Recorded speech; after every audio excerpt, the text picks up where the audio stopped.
and it says powered by ZUK, and this is the official Indian retail unit that we have. And the most aggressive thing about this device is that it runs on the Snapdragon 820 chipset, but the pricing is actually very aggressive. As you can see, let me zoom in. The price quoted on the box is 20,000, and this is for the 4GB RAM model that comes with 64GB of storage.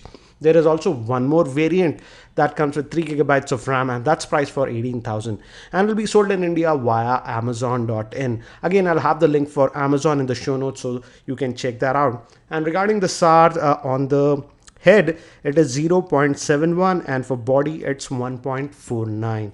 So let's quickly just open this up now. And we have the handset itself. I had opened it earlier to make sure everything works. So let me just take that out. We have the handset. Let's look at this later on. And underneath this, if you look, we have the SIM ejector tool, some paperwork that you will have. It says the quick start guide and stuff. It's in black and white. Again, it's a dual SIM, guys, but again, no micro SD card support on this one. So it gives you an idea about the ports and stuff. So that's what it is. And it also gives info regarding warranty. It says on handset it's 1 year, and on charger it's 6 months. So that's what you get. So let's keep this thing to the side. And we also have the USB cable. Again, it's USB to USB type C. It has the new type C connector, and this is the charger. And the interesting thing about the charger is that they are supplying us a normal charger that gives an output of 5 volts at 2 amps, but this device does support Qualcomm quick charging 3, but to take advantage of that you have to buy a separate quick charge 3. So that's what you get in the box. So let me keep these things to the side. So this is the handset itself, and you'll notice that it comes with this cover that is pre-applied. We can't take this out. So they are bundling this cover in the box. So it just comes out, protects the back, because again the back also has a glass. And this is the black color one. There is also a white color one, but I'll just call it jet black because that's the new cool, I would say, by Apple. So anyways, this is the black color one. This would be sort of a fingerprint magnet, but the white fingerprint doesn't show. But the black actually looks a lot more cooler, I would say, in my frank opinion. So this is the handset itself. And let me give you a physical overview.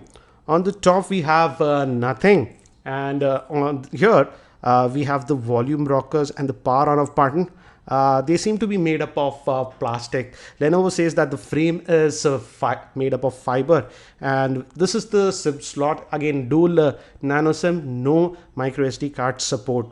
Opening for the speaker, the USB type C slot, main microphone, and the headphone jack. And again, on this end, we have nothing. On the back, if you see, we have the 13 megapixel rear facing camera with LED flash, and also looks like a secondary noise cancellation microphone. And we just have the Lenovo branding. And the front facing camera is supposed to be 8 megapixel shooter. So let me quickly just try to boot this up. And by the time it boots up and I set it up, let me give you a configuration overview. This Lenovo Z2 Plus is powered by the Snapdragon 820 chipset, which is a quad-core processor based on the Cryo architecture. It has the Adreno 530 GPU.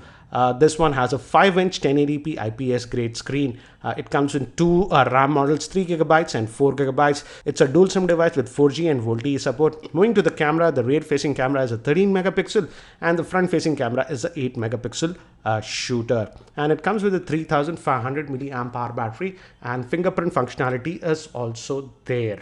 So again, guys, I've just set up this device, and as you can see, by default, this launcher looks like Google launcher. So this is the default that you get. It comes with this Google launcher, but underneath it runs its own skin. But Lenovo in India are using this Google launcher by default. So it looks like this. But if you go to the settings, you see this. It's their own custom UI that you get. And if you go to about the device, as you can see, this is the 4GB RAM model that we have, and it's running on the Android version 6.0.1. So Marshmallow out of the box that we are getting on this one. Let's just go back and look at the storage that we get on this one.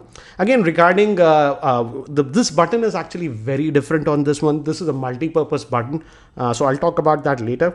But first, let's look at the storage. And if you go to the storage, out of that 64 gigabytes, you get 52.8 gigabytes of space that is available to you. Again, it comes in two models, 3 gigabyte RAM and 4 gigabyte RAM. And again, if you notice, for quick settings, you can just pull it from here. I had kept the brightness at low, but it has all the basic sensors like auto brightness, whatever you expect. So again, you can disable these virtual buttons if you want. That option is there, because this button, the button that we have, this one, is it has a multi-purpose button. For example, let me actually open some apps. For example, we open this and you can swipe up, and let's open the Play Store. It'll ask me to log in. I didn't, but we can just swipe between the apps by just moving around to this one. This is it says the U touch on the home button, and it's a capacitive type. If you just tap it also, it takes you back to home. So it has a lot of functionality. Again, you can customize that. The beauty is that you can customize a lot of options. Let's go to the settings again, and you have this dedicated menu over here. Let's go to back. You have a U touch, as you can see, and you can use on-screen buttons or disable them. See, I have disabled it. So you have an option of enabling this buttons or not, and you can customize this physical home button. As you can see, if you press home twice, it says it goes to the history. So for multitasking, so let's go back over here. You can actually change this, as you can see. If you want the notification center to come, if you want to put your phone to sleep, you can do that. So that option is there.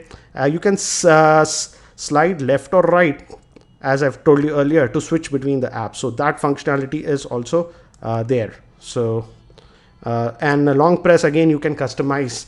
For example, let's say for a long press, let's say we want notification center.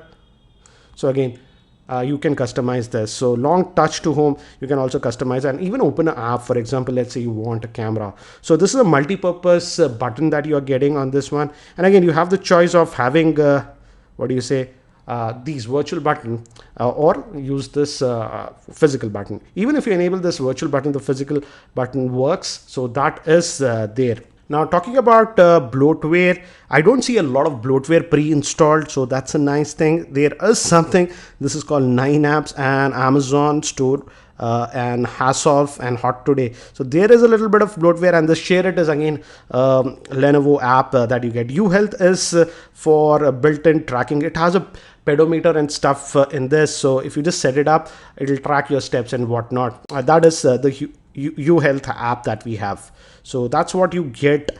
Let me also quickly set up the fingerprint scanner and then we'll test it out. So yeah, it says it's done. So fingerprint is added. Let's try to use that. So it's in standby, and as you can see, the fingerprint scanner works. Let's try it in this orientation. It works. So again, this button is a multifunction button with the fingerprint scanner on this one. Now let's also quickly look at the camera. It's a 13 megapixel rear facing camera. So let's try to fire up the camera app. So this is the camera app that we're getting. We have the tap to focus, and the shutter speed is really fast. If you noticed, let me take one more snap. I just took these snaps. I think so rotation is not enabled. And let's go to the settings, lock screen. Oops, I didn't set this up. So yeah, as you can see, a lot of auto rated was disabled. Yes, so you can actually customize these shortcuts also if you want. So that option is there. So let's see. Again, this snap came out to be pretty decent, I would say, but again, the lighting is good. One thing to note is that this phone does not have optical image stabilization. So as you can see, if you zoom in, this was slightly blurry, little bit on the blurry side, so you have to be careful. It just has electronic image stabilization, but in terms of video, it can shoot video up to 4K. So I will definitely test out the camera a lot more, and I can also compare it